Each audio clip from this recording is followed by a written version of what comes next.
Bismillahirrahmanirrahim. So most welcome to ECT. دوستان یو ځل بیا ښه راغلاست. زه خیبر اکبري نن د HTML چې کوم دی بل لیکچر سره راغلی یو. په دې لیکچر کې به له خیره زمونږ بحث به د HTML فارمیټ وي چې څنګه کولی شو موږ د HTML فارمیټ واخلو او د هغه څخه څنګه استفاده کولی شو. نو تاسو چې ګورئ دا د HTML فارمیټ دی.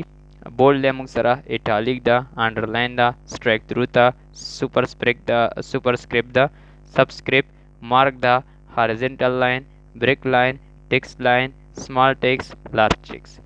نو دا هغه موږ سره څه دي فارمیټینګ دي چې موږ کولی شو یو ټیګ ته ورکړو او هغه ته موږ ډیزاین ورکړو.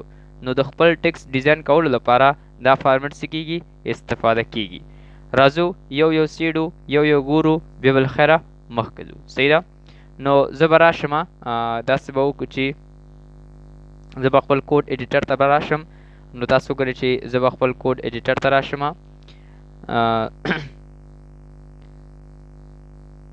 زمونږ کوډ ایډیټر زه به راشم په خپل هغه مخکینی فایل به خلاص کړم. تاسو به خپل فایل کې موجود یاست یا تاسو به هماغه خپل فایل کې به قرار ورکړئ. صحیح ده. دا وګورئ سمپل کوډ دی. ډاک ټایپ لیکل شوی دی. ډاک ټایپ نه وروسته HTML ده. HTML کې ما هیډ سټارټ کړی دی. هغه نه وروسته باډي ده. باډي کې لاندې موږ سره HTML بیرته باندې.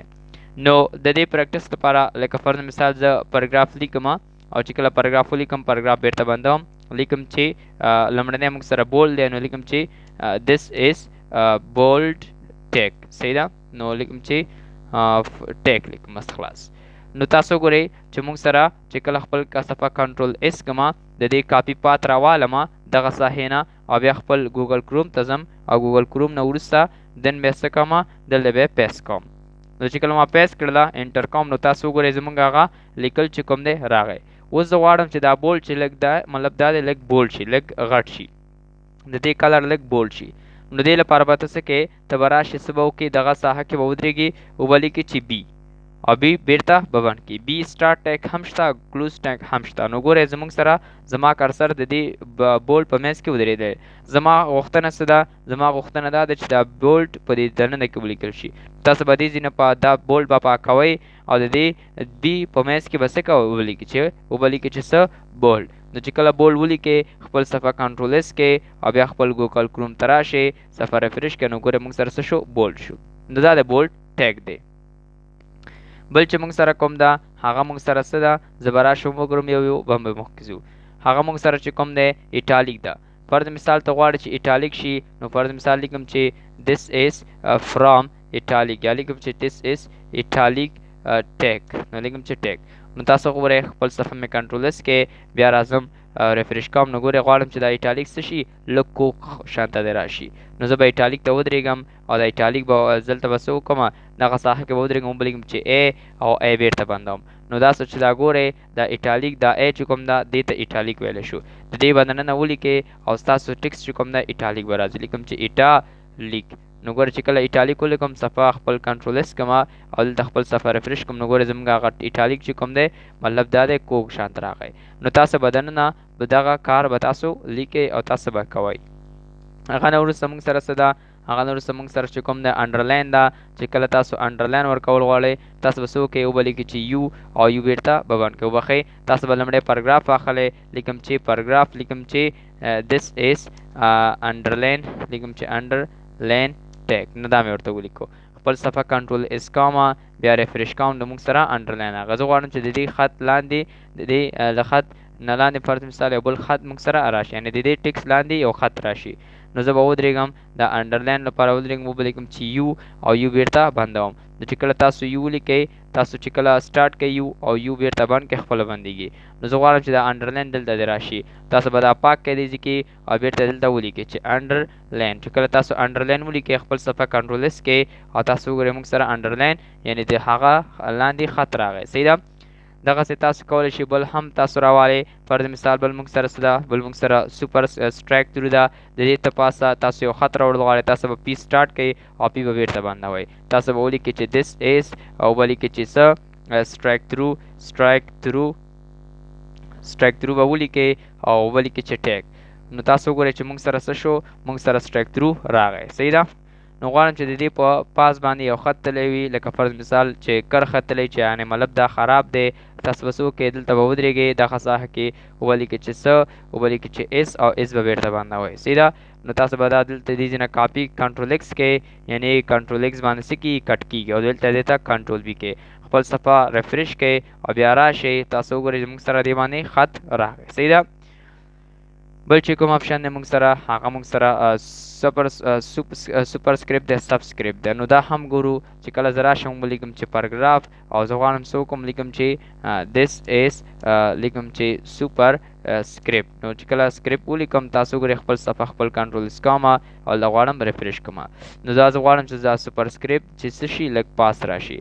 نو زه به څه کوم، لیکم چې دلته ټیګ به هم ولیکو چې د څو فرق موږ سره راشي. نو زه به هلته ودرېږم، ولیکم چې ټیګ. هغه نور څه غواړم چې دا څه شي، دا د لیک پاس راشي. نو زه به څه کوم، دلته ودرېږم اس یو پي.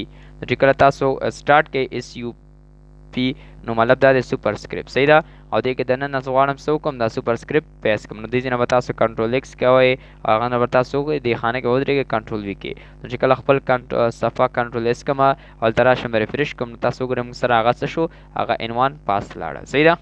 دغه شان ته تاسو کولی شئ څه وکړئ، دلته راشئ او څه وکړئ، فرض مثال دلته راشم ولیکم چې پاراګراف، او بل موږ سره سبسکرایب ده. نو چې کله سټارټ کوئ سبسکرایب، او ولیکم چې دس ایز، لیکم چې سب سکرپټ. نو چې کله سبسکرایب ولیکم، هغه نور څه موږ سره زه غواړم چې څه وشي، دا سبسکرایب د لیک لاندې راشي. نو زه لیکم چې څه، دا سبسکرایب انتخابوم، کنټرول ایکس شو، او لیکم چې اس یو بي، هغه یو پي او دا یو بي کا، او کنټرول ایکس کا خپل هغه ټیکس او څو کا صفحه ریفرش کړه، نو ګوره دا لاندې راغی. صحیح ده. بل چې کوم موږ سره ده هغه مارک ده. تاسو غواړئ چې یو ساحه مارک کړئ، فرض مثال غواړم لیکم چې پاراګراف، او پاراګراف نه وروسته لیکم چې دس ایز مارک، زه لیکم چې دس ایز مارک ټیک. او چې کله دلته مارک ټیک ولیکو، او غواړم چې دا څه شي، مارک دی شي، مطلب په زیډ کلر دی مارک شي. زه به هلته هغلته ودرېږم، ولیکم چې مارک، او چې کله مارک ولیکم، مارک بېرته باندم، او دې مارک کې څه کوم، دا ټیکس خپل پیسټ کوم. دلته به څه کړله، دلته مې پیسټ کړله، خپل صفحه کنټرول ایس کوم او بیا ریفرش کوم. تاسو وګورئ موږ سره هغه په زیډ کلر کې مارک شو. صحیح ده. دغسې تاسو هر ساحې ته ورکولی شئ، دا مهمه نه ده. بیا راځم پاراګراف اخلم او بېرته بندوم. اوس به وګورو چې موږ سره بل موږ سره هارزنټل لاین ده. که چیرې ستاسو هارزنټل لاین پکاري، نو تاسو هېڅ ضرورت نه لري. فرض مثال زما په دغه ساحه کې چې کوم دی، زما په دغه ساحه کې یو هارزنټل یو لاین داسې پکار دی، نو دا خو چې کوم دی کلوز ټیک نه لري، بټا ګولي کې دغه ځای کې دی پکار دی، او به لیکي چې سټارټ کا ایچ آر او بېرته بند کا. دا خپله مطلب دا د کلوز ټیک نه لري. صحیح ده. یعنې خپله څه ده، خپل کلوز هم ده او سټارټ هم ده. خپل صفحه کنټرولز کې ګورئ تاسو سره یو لاین راغی. نو تاسو چې هر چېرته غواړئ هارزنټل لاین والے، تاسو به صرف ولیکئ چې څه، ایچ آر سټارټ او ایچ آر بېرته بند. تاسو وګورئ دلته موږ سره هم هارزنټل لاین راغی. صحیح ده. بل موږ سره بریک لاین دی. بریک لاین فرض مثال څه کار کوي، چې کله زه راشم پاراګراف راوالم او پاراګراف بېرته بند کوم، ولیکم چې انفارمیشن، لیکم چې کمپیوټر ایز، لیکم چې ډیوایس، لیکم چې ډیوایس that we can work on it for shorting our time. دا مې ورته رایټ کړله. نو چې کله ما کنټرول ایس کړله، تاسو وګورئ موږ سره څه شو، دا موږ سره خط راغلی. تاسو لاندې راشئ، زه غواړم څه شي، د ورک نه لاندې، دا ورک نه چې کوم دی دې خوا ته دا خط د لاندې راشي او دغه ساحې ته راشي. تاسو به څه وکړئ، تاسو به بي آر سټارټ کړئ. بي آر هم لکه هارزنټل شانته کلوز ټیک نه لري. تاسو به ورک ته راشئ او به لیکئ چې بي آر او بي آر بېرته بند کړئ. چې کله خپل کنټرول ایس کړئ او تاسو بېرته دلته راشئ، تاسو وګورئ موږ سره هغه کوم ځای کې چې موږ غوښتله هغه موږ سره څه شو، یعنې بریک شو. بل ځای کې هم ستا پکار دی، نو دلته راشئ، فرض مثال شارټینګ نه دې خوا ته غواړم چې بریک دې شي، نو بي آر سټارټ کړئ، بي آر بېرته بند کړه. خپل صفحه کنټرول ایس کړه، ته وګورئ موږ سره دلته هم موږ سره بریک راغی. صحیح ده.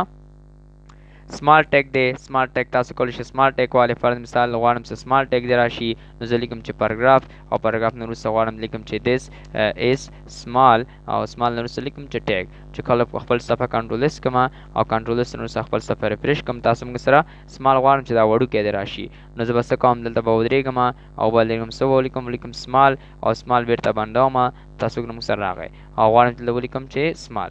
چې کله خپل سمال ولیکم، یا خپل صفحه کنټرولز کوم نو ګوره موږ هغه خط لږ وړه شو. همدغسې لارج هم شته، تاسو غواړئ یو ټکس غټ شي تاسو ولیکئ چې paragraph او لیکئ چې this is large ټیک. نو چې کله لارج ټیک ولیکئ خپل صفحه کنټرولز کې دا موږ سره څه غواړم چې دا لږ غټ شي. نو تاسو لارج هم استعمالولی شئ، بیگ هم استعمالولی شئ، خو زه راځم بیگ استعمالوم. لیکم چې بیگ او بیگ بیرته بند کړه. صحیح ده. نو بیگ موږ سره نشته نو هماغه لارج به استعمال کوو. لیکم چې لارج. نو چې کله لارج سټارټ کړه بیرته بند کړئ او غواړم چې دا لارج دې کې دې راشي.